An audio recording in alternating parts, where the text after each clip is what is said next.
Vamos fazer mais um react do Bomba Atômico. Agora é um vídeo chamado A Desordem Cósmica de Zalgathor. Foi lançado em 20 de novembro de 2021. Eu não sei o que eu iria encontrar aqui. A coisa mais famosa que tem é a thumb só. Tô com medo de ver as coisas que vêm nesse vídeo, então vamos começar agora.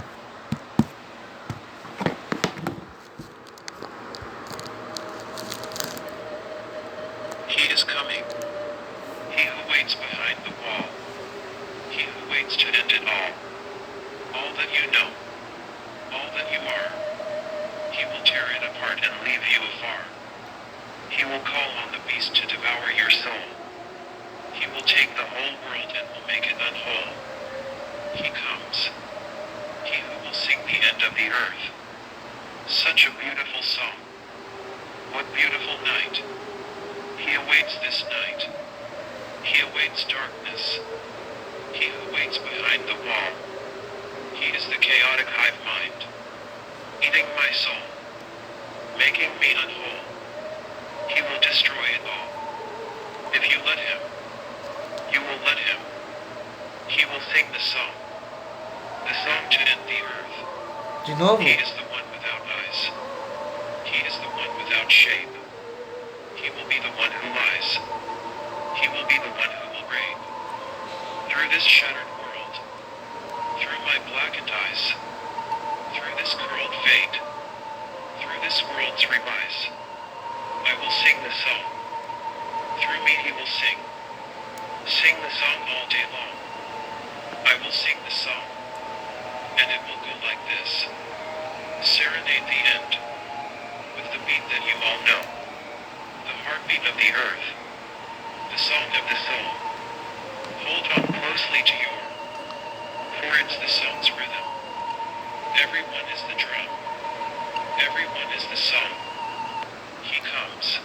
Meu Deus! Em 1999, um jovem rapaz chamado Richard Kianka, recém-formado na Que? Universidade de Vanderbilt, decidiu descontar toda a sua raiva e frustração por ter sido demitido de seu emprego anterior para escrever uma sequência de artigos humorísticos tirando sarro do comportamento dos administradores do Plant Quake, agora conhecido como GameSpy. Usando o pseudônimo de Grant Steve, o Richard então começou a publicar suas postagens polêmicas em um blog pessoal, algo que na realidade era muito comum na época. Os blogs pessoais eram como grandes diários públicos. Porém, o blog criado por ele no futuro iria ser tudo menos comum. Alguns de vocês mais veteranos e conhecedores da história cultural da internet já devem ter percebido que essa história se trata de como Richard Kianka, conhecido muito tempo depois como Lowtax, fundou o que é considerado o berço de muitos elementos que moldaram o que hoje em dia é a comunidade de creepypastas. Não. Esse local se chama Something Alpha.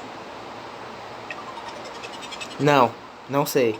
Para quem não conhece, a Something Alpha é basicamente um site focado em conteúdo de humor. Em outras palavras, um site focado em publicação de memes. Como eu tinha dito antes, o Lowtax, nickname que o Richard começou a usar tempo depois da fundação do site, havia criado esse blog com o objetivo de publicar seus pensamentos e comentários humorísticos sobre os assuntos diversos, algo que ele aparentemente fazia muito bem. Pouco tempo depois de publicar sua primeira postagem chamada Lord Banana, que se tratava apenas de uma republicação de uma tirinha de humor feita por alguém chamado Jared, o site rapidamente começou a receber visitas e comentários constantes de fãs, e em pouco tempo o tráfego das pessoas dentro do site se tornou tão constante que Richard teve uma brilhante ideia em permitir que o próprio público pudesse postar suas criações sem precisarem passar por um pente fino ou terem que ser tratado pessoalmente. É claro que... Eita, posso se querer. Isso não poderia ser de graça. Ele era só um cara e tentar moderar tanta gente ao mesmo tempo e sozinho não parecia um sacrifício viável. Foi por causa disso que em 2001 o site começou a cobrar cerca de $10 para aqueles que quisessem se tornar membros oficiais do blog, dos fóruns recentemente abertos. Assim apenas um número limitado de pessoas da comunidade poderiam fazer suas postagens em paz e usufruir das liberdades que eu citei anteriormente. Foi assim que a AS deu seus primeiros passos para se tornar um dos sites que mudariam a história da internet para sempre. E isso é claro na opinião da Gizmo, um site de tecnologia muito popular nos Estados Unidos. E esse crescimento absolutamente repentino se manteve quase que interruptível pelo decorrer dos 3 anos que vieram posteriores à abertura dos fóruns. Porém, alguns problemas foram inevitáveis de precisar de solução. Problemas como a polêmica da SPIOS, que aconteceu em 2003, a Spam Prevention Early Warning System, ou simplesmente SPIOS, foi uma espécie de grupo anônimo que se aproveitava do acesso que tinha a endereços IP de servidores de serviço para forçar ações contra empresas que utilizavam de spams abusivos para divulgar produtos. O que de início parecia até uma ação boa. Por muito tempo essas mensagens de propaganda que empanturravam os e-mails alheios eram tão problemáticos para a galera da internet por volta dos anos 2000 a 2010 quanto os anúncios do YouTube são para o pessoal de hoje. Como Eu não disse vi essa era. anteriormente, esse tipo de ativismo Nunca. parecia até algo muito positivo, caso a Spawn não tivesse derrubando diversos pequenos fóruns e sites com a desculpa de que estavam tendo que eliminar uma fonte de spam muito difícil de rastrear. E esses Meu Deus, olha sites que propagandinha incluiu a fofo. própria Something Else, que foi retirada do ar no dia 27 de agosto de 2003. Porém, essa internet, então um número colossal de membros da comunidade entupiram o site oficial da Oi, Spawn os com memes e pinguins. feitos por membros da SA, que por Oh. um lado enfureceu muito o público que não sabia do contexto geral do problema, já que o ato foi interpretado como apenas uma infantilidade de uma galera retardada da internet. Porém, por outro lado, atraiu ainda mais público Ah, no não, site. patos A não. Something Alpha, a partir desse incidente de 2003 e uma outra polêmica ocorrida no mesmo ano por conta do furacão Katrina, se tornou um alvo fácil de polêmicas e de impressões um tanto pejorativas com relação aos membros da comunidade, que a cada dia desenvolviam um humor mais e mais extremo. Tudo bem que a gente ainda está em 2003 e O que isso tem a ver com o fim do mundo? Tá, só vamos ver o que vai acontecer. a cultura ao redor das ditas trollagens ainda estavam engatinhando na mente do público. Tanto que durante essa época o trollface e todo o fenômeno de criar pegadinhas elaboradas ainda estava longe de ser considerado uma realidade dos fóruns. Foi por causa disso que em 2006 a comunidade ainda não estava preparada para identificar o que era uma simples piadinha e algum comentário irônico. Foi por isso que quando um usuário chamado William Fround entrou em um dos fóruns sobre armas da Something Alpha, pedindo aconselhamento sobre armas e munições, ninguém sequer imaginou a possibilidade de que alguns dias depois disso ele iria se envolver em um tiroteio e matar 2 pessoas. A publicação dele foi deletada pouco tempo antes do tiroteio, porém esse fato Justo. contribuiu mais ainda para manchar a reputação do site. Mano. Meu Deus. Eu quis contar toda essa história para que tu tenha em mente como a comunidade de fóruns funcionava na época e o porquê dessas coisas que saíam dessas comunidades acabaram se estabelecendo profundamente no cerne principal dessa cultura, que se modificou tanto com o passar do tempo e inspirou a criação de coisas que se tornariam Não, muito inteligente. populares nos anos futuros. E a Something Alpha é tão reconhecida hoje em dia, principalmente por isso. A SA era um site tão gigantesco, tão influente, que muitas coisas acabaram nascendo nos fóruns de lá. Por exemplo, o conceito moderno de memes, a popularização de vídeos de gameplay que explodiram em 2010 no YouTube, sem contar que o próprio 4chan foi fundado por ex-membros que administravam a SA.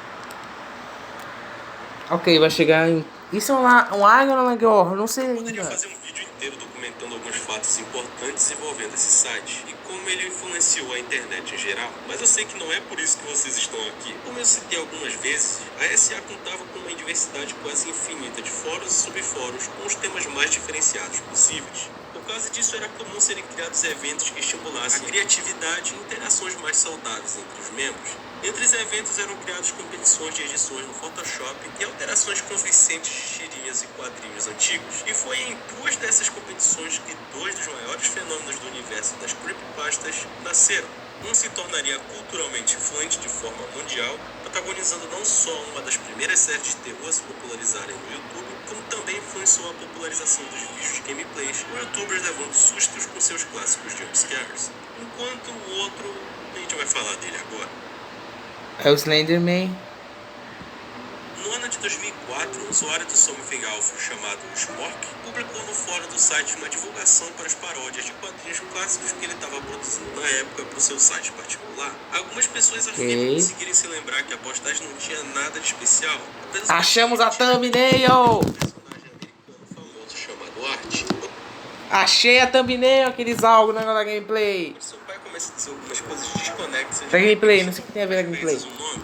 Zal. Estranho, né? Todo mundo achou a mesma coisa na época. Se tu quiser, tu pode dar uma olhada nas outras tirinhas criadas e postadas por ele na época, porque elas estão arquivadas até hoje naquele mesmo blog particular. Eu não vou dedicar muito tempo aqui falando delas individualmente, porque entre toda a insanidade e temas perturbadores presentes em algumas delas, existem também algumas imagens impróprias e comentários que são tanto inadequados pro robozinho do YouTube. Então, para evitar que esse vídeo seja embrulhado em plástico e jogado no mar, é melhor que tu veja com teus próprios olhos. É claro, se tu for maior de 13 anos ou menos. Após essa postagem, toda a estranheza e as dúvidas da internet sobre quem é e o que é o Zalgo basicamente quase se diluiu na internet, justamente porque o próprio Smork demorava muito para publicar coisas novas. E ao contrário do que o criador do Julendamer sempre se preocupou em fazer, o Smork não parecia muito interessado em desenvolver uma lore mais profunda para tal entidade. Como ele mesmo diz em uma das postagens feitas por ele em 2009, eu gosto como as pessoas que tentam entender a origem do meme nem sequer sabem de onde ele veio originalmente. Eu vou te dizer de onde ele veio. De mim. Eu inventei. Zalgo é algo horrível. Zalgo é algo que tá chegando em breve. Não tem nada a ver com Lovecraft. Não sou nerd o suficiente pra fazer esse tipo de Tem referência. 14 Penso que se anos. tornar um meme meio que matou meu interesse em fazer mais Ai, do Zalgo ai. no futuro. Mas talvez eu faça uma quando você menos esperar. Bom, eu pretendo deixar pro futuro minhas opiniões pessoais quanto a essa reação um tanto peculiar dos mortos. Ah, quando rolar a reação eu acabo o vídeo. Porque, Como eu fiz felizmente, os outros a comunidade dois. que estava interessada no assunto decidiu ignorar solenemente a opinião do próprio criador do meme, começando assim o que parecia ser uma segunda onda de edições e Deus, isso montagens está horrível. envolvendo essa entidade, que ficaram extremamente populares. Do lado de fora da comunidade, diversos artistas anônimos e pessoas que simplesmente queriam se envolver no movimento começaram a publicar suas próprias postagens. Para ter uma noção de quanto esse conceito ficou popular na época, até mesmo o quadrinho Ctrl-Alt-Del participou do meme, editando seus próprios quadrinhos. Para quem não sabe, o Ctrl-Alt-Del foi um dos quadrinhos de humor mais populares na internet durante os anos 2000 a 2010. Se bobear, até hoje tu pode encontrar alguma coisa dele.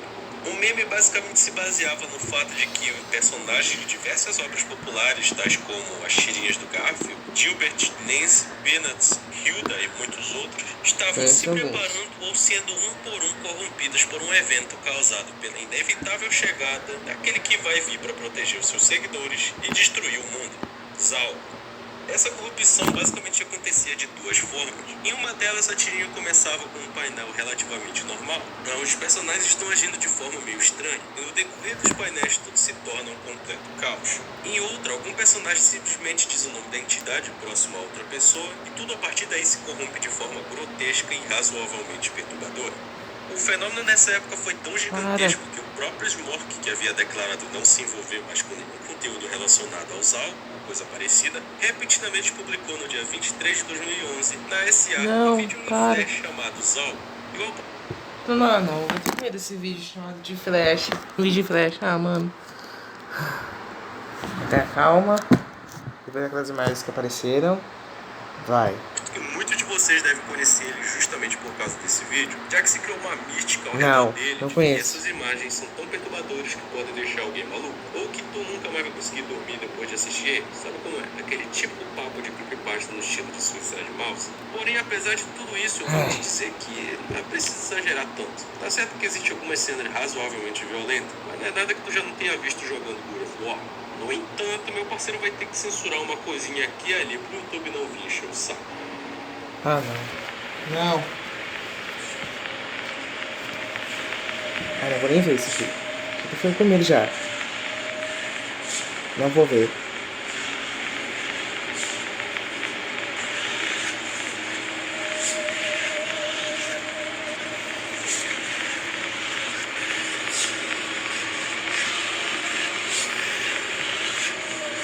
Acaba!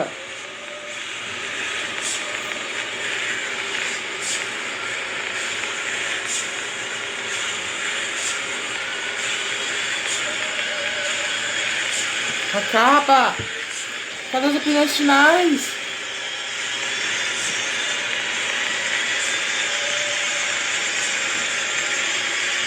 Cadê as opiniões finais? Meu Deus! Não! O que tá acontecendo? Acaba! Acabou? Apesar do criador da entidade se recusar a tentar acrescentar um pouco de substância no desenvolvimento do seu próprio meme, negando qualquer inspiração nas criaturas dos mitos, é extremamente inegável não notar ressaltar que as características presentes nos memes criados por fãs e por ele mesmo são totalmente influenciados pelo tão aclamado horror cósmico de Lovecraft. Basicamente, o horror cósmico, o horror Lovecraftiano, é um tipo de subgênero da ficção científica que, ao invés de focar em cenas de violência ou no próprio gore, que todo mundo adora, a característica principal desse subgênero está principalmente relacionado ao medo do incompreensível. Esse estilo de terror tende a explorar o medo e fascínio que nós sentimos em relação a eventos e fenômenos que não só são além da nossa compreensão, como também transformam coisas valorizadas por nós, como por exemplo o livre-arbítrio, em algo totalmente sem importância. E é isso que eu gosto muito mais nessa versão inicial do Zalgo, porque nessa época ele era uma entidade que não possui rosto ou forma, ao contrário das fanarts que acabaram surgindo com o passar dos anos. Sobre isso, com o passar dos anos surgiram diversas interpretações sobre como essa entidade se apresentaria, porém a mais famosa pode ser encontrada na página dele presente na Villains Week, que descreve o seguinte: Zalgo é representado como um cavaleiro de pele pálida e uma armadura prateada, rodeado por uma coroa de relâmpagos negros. No entanto, a sua verdadeira forma é muito mais terrível. Ele é descrito como tendo 7 bocas, falando em 6 línguas abomináveis, sendo que a 7ª irá cantar a canção que será responsável por acabar com o mundo. Ele também possui 4 braços, onde ele segura um buraco negro e uma vela que derrama escuridão ao invés de luz. Eu entendi o negócio do fim do mundo que falou do começo. Os moderadores do site muito provavelmente tiveram como fonte a creepypasta de 2013, criada por um escritor chamado Chris Phoenix, onde ele cria uma narrativa envolvendo o relato de um personagem que aos poucos começa a perceber que o caos está se aproximando, e que, curiosamente, ele linka o famoso vídeo de invocação criado pelo usuário Vladimir Viskov, que foi postado em 2010, e que foi narrado no começo desse vídeo. É importante lembrar que essas descrições não fazem parte da lore oficial do personagem, porém, por outro lado, elas foram totalmente abraçadas por boa parte da comunidade que já estava ligada ao universo de creepypastas que atingiram seu pico de popularidade em 2012. É por isso que a partir dessa época, o Zalgo praticamente deixou de ser visto como uma entidade de caos e corrupção para ser um demonião capetudo, o que, particularmente, é uma grande pena. Analisando as suas raízes mais atentamente, fica claro que os Zalgo se parecem muito mais com as entidades cósmicas presentes nos contos de Lovecraft do que o personagem que eu citei anteriormente. Também que ele é a personificação do caos incompreensível e corruptivo, porém ele não necessariamente é mau ou um rei demônio. Na realidade, o caos e a desordem não possuem um alinhamento de Falta moralidade 38 segundos. Não é culpa do caos se a loucura que ele traz quando se aproxima de ti pode causar uma pequena inconveniência para a realidade ao teu redor, porque o caos é o caos. Ele está chegando e cabe a você reconhecer que o seu lugar no universo não significa nada.